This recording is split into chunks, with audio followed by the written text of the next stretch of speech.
So you want to be kept up to date about your son's behavior? No problem. I teach, have done so for the past 13 years now. Most parents are just fine.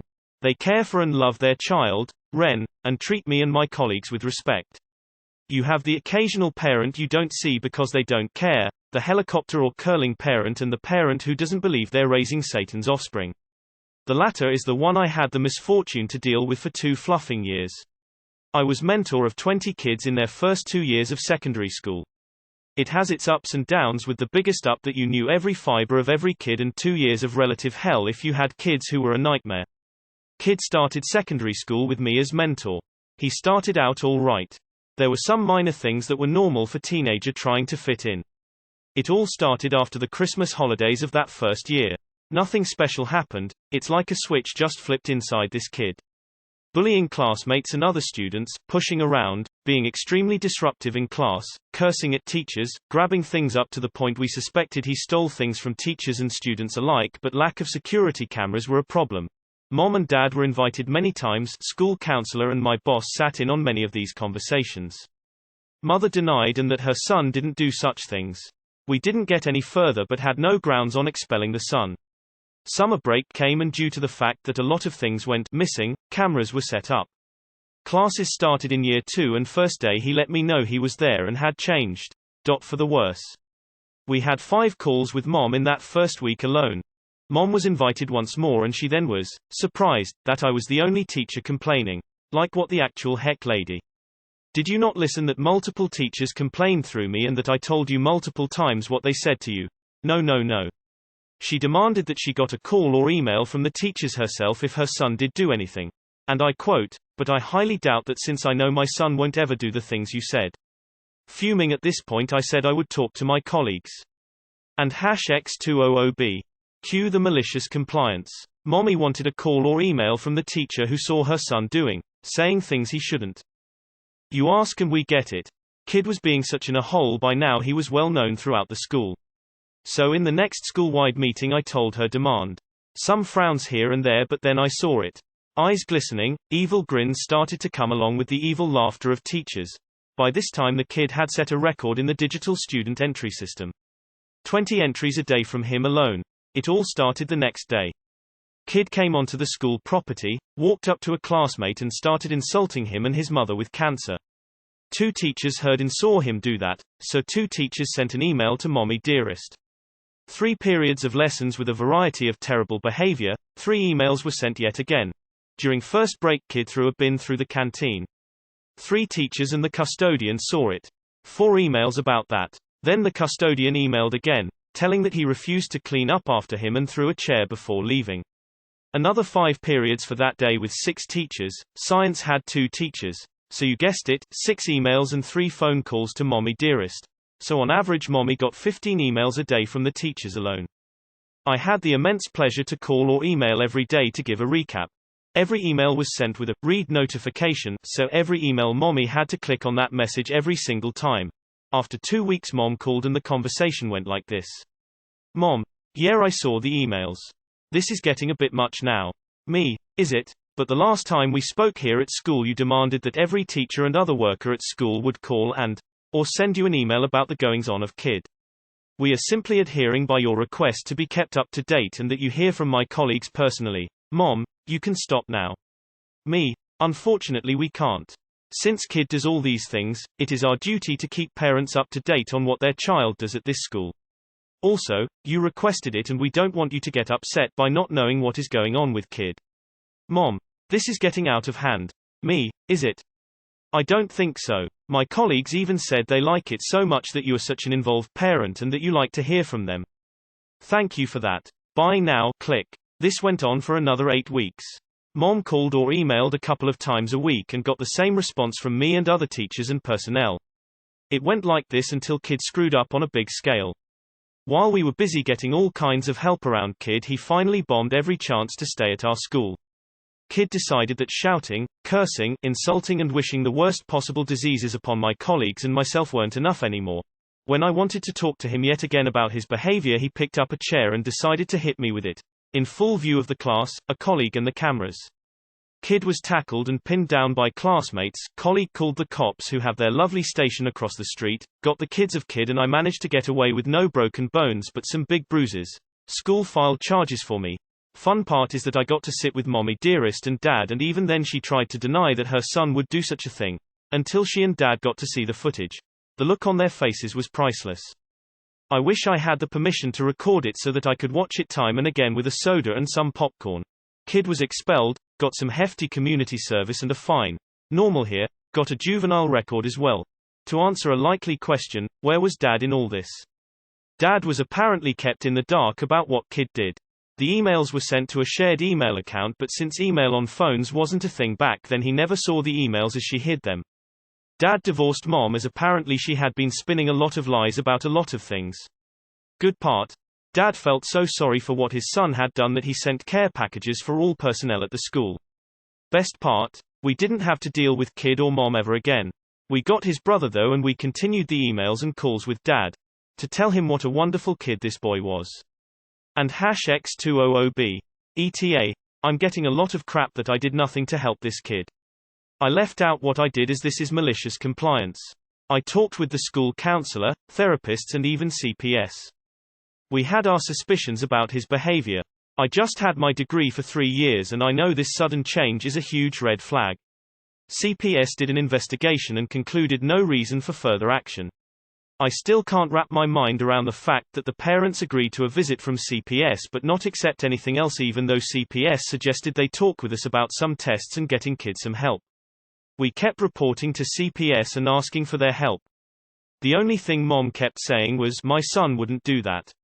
He isn't like that. Did she know something? Maybe. I talked with this kid, treated him fair and honest, tried to see what was going on. Referred him to people who he can turn to who, although they are mandated reporters, have confidentiality clause meaning I don't hear anything he doesn't want me to know. They went to talk to him. He just told him to F off. School administration had my back and helped where they could. I jumped through every hoop possible just to see how and if I could help him. So please, cut me some slack. I did what I could and still I wonder if I could have done something more. Was it abuse? Could be. I hope not, but it's possible. Maybe some mental health issues that reared its head. Also a possibility. Did mom know something if something happened? Who knows?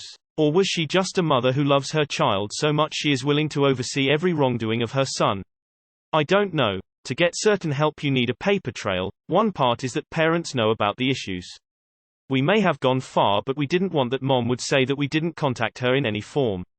He was a good kid, he just did wrong things and there was no stopping him. He had a mother who defended his every action. I just hope that he has a decent life now, a healthy life with happiness in it. Mom, this is getting out of hand. We completely agree. How about you tell your child to stop acting up like that? I work in a school and the principal had the mother come and watch through the window, how bad her child was being. Completely didn't believe her kid would throw chairs, curse and generally just be a nuisance to the other children education. The mother's tune changed real quick from, my little angel would never do that, to, I am so sorry, I had no idea. Nothing special happened, it's like a switch just flipped inside this kid. Sorry, I can't turn my own teaching brain off. I assume this was passed on to DSL and investigated. This is more than a red flag, for potential abuse, it's like a neon sign with klaxons, the kind of indicator that is gone on about in your safeguarding training but is rarely so overt. I'm pleased that their other son was a delight. Did you ever find out what happened to that kid? Didn't anybody try to find out what happened in that kid's life that he took such a sudden turn? I absolutely detest those types of parent. Any of my kids screwed up in school and I was notified their punishment at home was 10 times worse. Don't get me wrong, if they were in the right I'd back them all the way. I once had trouble with my oldest being bullied at age 15. He kept reporting it and I called myself half a dozen different times. In the end I sat him down and asked him which would hurt more, me or the bully. Needless to say he dealt with the bully. I got called into school about him fighting and I told them straight that they had ample opportunity to deal with the bullying and didn't bother, so I gave him permission to deal with it himself. 5-day suspension from the school as punishment and 2 new PS games from me as my punishment. That kid clearly has an issue at home. Was CPS ever called? My mother used to work for a school system that straddled a sort of class divide, and she always dreaded the meetings with the more affluent parents. While most families would try to remedy any issues, including an apology to the teachers they had upset, there were certain parents who would deny their child was capable of any wrongdoing. That certainly doesn't sound like my Benny. And the problems would continue. She worried the most about those kids, because while CPS can intervene in cases of abuse or neglect, their hands are tied when it's a not my Benny. Any idea what brought on this behavior from this kid? Given that the father divorced the mother, I suspect that something at home was the reason. Interesting that siblings can differ in nature and temperament. 10 to 1 that kid was being abused by the mom. The best part was truly the best, made me smile from ear to ear. Now I want to post on the well-behaved boy's adventures. Something really bad happened to that kid. I feel for whatever he is covering up.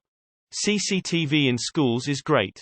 The number of times the kid swore blind they hadn't started a fight or whatever, the indignant parent totally sided with their offspring, then we showed him the CCTV footage. Danish psychologist Bent Hugard coined the term curling parents, to refer to those parents who try to sweep away all obstacles in their offspring's path so that their child can go through life without the slightest bump. Honestly don't know how teachers cope. I'd have sent him through a window way before he'd hit me with a chair. This kid was clearly going through some shit. Came back after the holidays acting like a different person. Something was going on at home. Fellow teacher here. You did what you could do. It's hard, sometimes you get them, and sometimes you don't. Don't beat yourself up. We can't win them all no matter how hard we try. From reading between the lines and then the edit, you did everything you could have. We aren't their parents, however much they may need one. Some things are beyond us and out of reach. He was a good kid, he just did wrong things and there was no stopping him. That's not a good kid, by any definition. He was a troubled kid who had absent parents whose behavior indicated something seriously wrong and his mom ignored it, and CPS was like, welp, everything looks fine. It appears that you likely did try very very hard to help this kid, but he wasn't a good kid. Spent time in the classroom as part of my degree in college, so I can say from experience, fuck them kids. At one time, I taught at an alternative school. We developed a program that when the kids acted out, the next day, a parent had to stay with them the whole day. So this one kid who tried to bully everyone, and be the big dog messed up. His mom came in, per the agreement. She fussed over him all day treating him like a baby, exaggeratedly. Do you want mommy to cut up your sandwich? Cutting it into little pieces. It worked so well, everyone straightened up for 2 weeks. No one wanted their moms to come in and act like that. I'm glad they at least saw reason from the footage. We had a similar problem child at our school. I personally saw her interact with her mom, and it was night and day. She played her mom like a fiddle. Then, as soon as her mom left, all these dumb bitches. When the mother was shown security footage of her child literally breaking open a vending machine to steal from it, her mother's response was something like, nope, that's not my child. Some parents really put the blinders on. I wonder what happened to the kid to cause this behavior. I hope it wasn't a response to trauma. I'm a mom and my sons had their own set of issues and quite frankly I would have been thrilled to have had you involved. I believed when the teachers had any incident with them. I love my kids but they were no angels and home life with step-dad was a nightmare. Kid came onto the school property, walked up to a classmate and started insulting him and his mother with cancer. That's disgusting. One should never insult someone with cancer. Use words instead. This thread is full of folks like the mother. God, I hate brats and their god-awful parents. They're the reason I gave up teaching in the first place. Working at a private institution, one kid had the gall to tell me, while seated at my desk, that being late, by 5 minutes preparing materials from the printer because 60 teachers had to share a single printer, was a waste of his parents' money. I simply told him that I didn't need his parents' money and if he felt that way he could leave my class. Boy turned out all right with me after that incident. It's always the parents' fault anyway. Poor kids. You the pettiness of this school loudly crying that's great. Best part about this is that mom's request resulted in a massive paper trail. Yeah, y'all annoyed the crap out of her, but you also majorly covered your own asses. A+. My mom was a defense attorney and she would tell me some of the craziest stories of parents not believing how bad their kids are. They would have recordings, multiple eyewitnesses and the parents would still say, no that can't be my son, they must have him confused with someone else. She even had some kids who admitted that it was them, and the parents still would justify it somehow. Bonkers. Everyone who gave you shit are just as delusional as the mom. Kudos to you and loved the read. Op. If they don't teach, they don't know. Nice work. Unless he developed some sort of mental issues, you do realize this kid was very likely molested, right? My concern about this story is, what the heck happened to the kid during the Christmas break in question? I have worked with kids and adolescents with traumatic brain injury for 40 years. Sudden behavior changes like this are a red flag of that or some kind of emotional trauma. You mentioned getting all kinds of help. Was neuropsychological eval or neurological assessment part of that, I wonder? I'm sorry you had to get clobbered to be taken seriously. I hope that kid figures his shit out before he becomes an adult. Imagining the 15 red receipt emails a day made me smile. I hope the next school gets just as creative with that family. I love how everyone bombarded her. She needed it. I know that, sometimes with kids like this, that you worry if you did enough and, sometimes, beat yourself up. Don't. You went above and beyond. You did everything you could and kept trying. Everything else fell to his parents and CPS to handle. While this child's behavior may seem to indicate an external problem, it could also be due to him being a bad person. He's more than old enough to know right from wrong and about consequences for his actions. He deliberately chose to be a mini-monster. Don't worry about the bullshit comments Reddit gives you. A vocal minority of complete idiots will decide they don't like your post and shit on you no matter what. This happens anytime a post blows up a little, and that 2% of people seems like so much more. It isn't. Don't waste your air defending yourself to them. Unless, like me, you live by the feud winking face. Or, to have been a fly on the wall when the mother watched that footage. Curling parent is new to me but so evocative. Love it. I've heard snowplow used for that type of parenting, but I think curling is better. Those last two lines were beautiful. I honestly love it when people are so well behaved that you just have to say something about it. I am so sorry you had to add the ETA explaining that you tried, so hard and in so many ways, to help this kid. As an ex-secondary school teacher who walked out after being physically assaulted by a student, I admire your ability to continue teaching and maintaining your compassion for the people around you, students, staff and parents. Hot take. Father was the abuser and mother was protecting son from further abuse by concealing emails from father. Technically, this kid had two types of parents, the one who believed their angel, and the one who didn't care. I absolutely, positively refuse to credit any parent who doesn't bother to check in on their child's school just because another parent does. Are you not also a parent? The other parent doesn't tell you when things are well, did you ask? Have you viewed report cards and associated comments? Parents need to be their own grown-ups and not expect the other parent to do it for them. Little shit belongs in jail. All he wanted was a Pepsi. Just one Pepsi. I had a customer who was a massive psychopath, with a long trail of cheating, impregnating neighbors' wives, embezzlement, on and on. His father always stuck up for him, well into his 40s, saying he was appalled at all the things people made up about his son. There's a kind of comorbidity there sometimes between the parent and the child. Can't believe some are saying you, not helping this kid. It's not your kid if you did try to help, but parenting him, the complaints would be, OMG, you can't parent someone else's kid. We got his brother though and we continued the emails and calls with dad. To tell him what a wonderful kid this boy was. Love your malicious compliance, but this part really put a smile on my face and makes the whole story very wholesome for me. Hooray for the dad. We had a similar kid with similar parents. He's in prison now for killing his girlfriend's infant. Oh off. That poor kid. TBH, the fact that his behavior continued to escalate suggests to me that whatever was going on was ongoing. The fact that as of 3 years ago he was still in the same place suggests the same.